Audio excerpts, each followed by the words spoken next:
Halo semuanya, welcome to Anggi TV, tempat kita santai sambil membahas tentang investasi. Di video kali ini aku mau bahas sesuatu yang spesial, yaitu aku mau bahas tentang kesalahan terbesar aku dalam trading. Dan buat note saja biar pada tahu, di kesalahan ini kalau nggak salah aku rugi sampai 60%, dan sahamnya masih ada sampai sekarang soalnya nggak bisa di cut loss. Gimana ceritanya? Stay tune.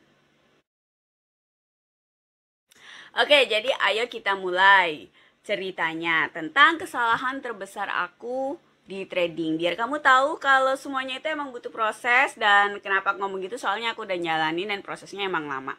Nah, dimulai dari sahamnya. Nyangkut di saham apa nih? Nah, di sahamnya mungkin aku tulis di samping kanan atau kiri. Pokoknya kodenya itu SIAP. Jadi siap. Nah, buat kamu yang nggak tahu ini saham apa, nggak apa-apa, karena emang ini saham nggak layak buat diketahui. Jadi ceritanya gini, mungkin aku mau cerita dari awalnya adalah kenapa kok aku sampai bisa beli saham ini. Ceritanya aku beli saham ini mungkin sekitar 5 tahun atau mungkin 6 tahun yang lalu. Pokoknya itu tahun pertama aku di belajar bursa pada saat itu. Aku belum kerja di sekuritas, aku belum ngambil waktu itu belum ngambil S2 saham. Pokoknya aku belum tahu apa-apa deh tentang saham, masih bener-bener baru belajar. Nah, terus biasa kan kalau orang-orang baru belajar itu terus mencari mahaguru gitu kan. Nah, waktu itu aku ngikutin tuh mailing list. Jadi si trainer ini punya dulu mailing list di Yahoo Groups gitu. Nah, aku ikut di situ. Terus dia kasih rekomendasi tiap hari gitu kan, namanya Kopi Pagi. Pasti kamu yang sudah berpetualang tahulah gitu kan yang aku maksud gitu. Tanpa bermaksud jelek-jelekin ya. Nanti tunggu cerita aku sampai selesai. Nah, terus udah deh tuh. Terus suatu hari dia merekomendasikan saham Siap ini. Terus aku yang sotoil ya lihat grafik, padahal sebenarnya aku nggak terlalu ngerti juga apa yang dilihat gitu. Nah, terus udah deh karena dia rekomend, terus aku ikut beli. Ya udah deh, jebret aku ikut beli. Waktu itu beli mungkin 10 juta atau berapa lah, aku lupa. Tapi pokoknya misalnya katakanlah 10 juta. 10 juta aku beli, terus udah gitu sahamnya kalau nggak salah minggu depannya itu di freeze. Di freeze itu maksudnya adalah teman-teman, sahamnya itu kayak eh, ngedrop. Oh enggak, sorry, sahamnya itu nggak di freeze dulu. Jadi sahamnya itu ARB lah kalau sekarang itu standar banget kan, kamu beli kena pom-pom terus kena sahamnya ARB. Nah, terus ARB pada saat itu terus kan aku udah panik gitu kan, udah deh jual aja lah at any cost gitu kan, di harga berapa aja aku udah pusing liatnya. Nah, waktu itu posisinya aku, jadi kalau biasanya kan aku di Jakarta, waktu itu posisinya aku ada di rumah nenek di kampung. Terus aku bangun tidur jam 9, ya aku tukang bangun siang, gak usah protes. Aku bangun tidur jam 9 terus lihat, HRB lagi, udah males banget. Terus maksud hati aku langsung login ke aplikasi, mau aku jual di berapa aja gitu kan. Jebret, udah. Terus aku dengan bangganya, udah selesai semua urusan gitu. Terus saya minum teh lah sama nenek saya gitu. Terus pas udah kayak setengah jam, 1 jam kemudian aku lihat, oh my god, ternyata aku pencet buy bukan pencet sell.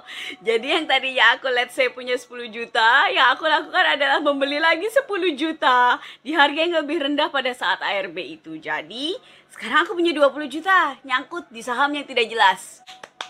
Pelajaran, kalau baru bangun tidur jangan langsung login ke aplikasi. Oke, jadi pastikan dulu jiwa kamu sudah ngumpul.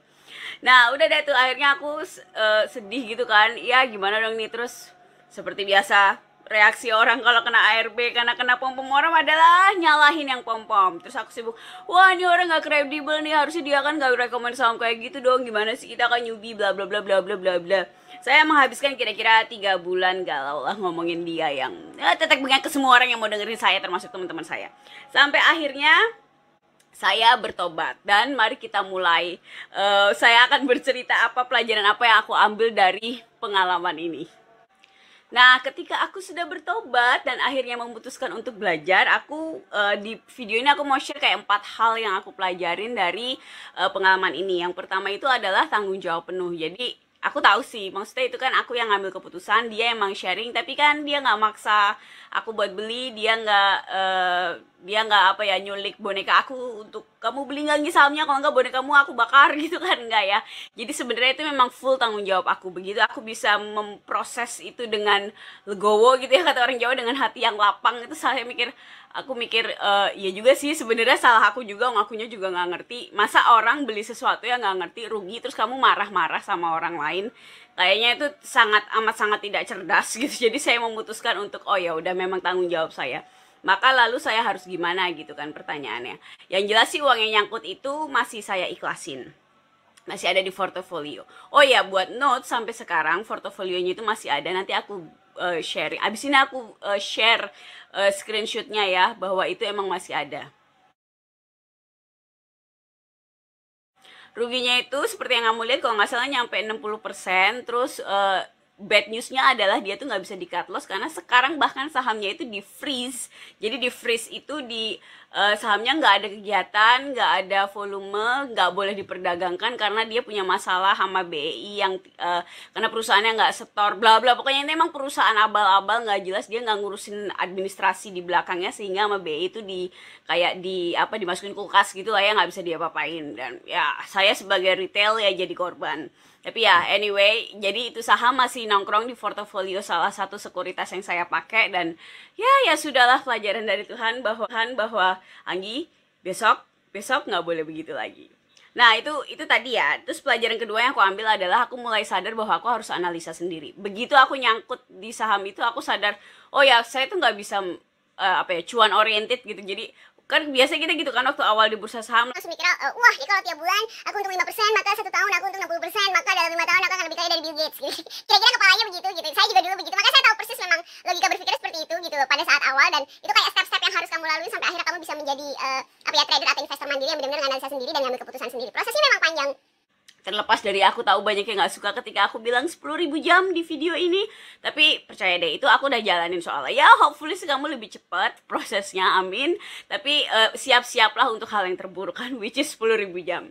Nah anyway, jadi sejak itu aku sadar yang kedua adalah harus belajar analisa sendiri. Habis gitu aku concern belajar analisa doang. Aku gak pernah orang bilang apa, aku gak peduli. Aku bahkan keluar dari banyak grup saham supaya gak denger influence gitu ya, gak denger orang happy cuan gitu. Karena sebenarnya itu yang bikin kayak nelongso, kok kayaknya saya nggak cuan tuh, semua orang cuan, mana saya tahu dia beneran cuan atau pura-pura cuan, kan saya nggak tahu gitu. Tapi itu kayak men-trigger psikologi saya, jadi ngerasa kayaknya saya doang dia yang bodoh di BI gitu, gimana.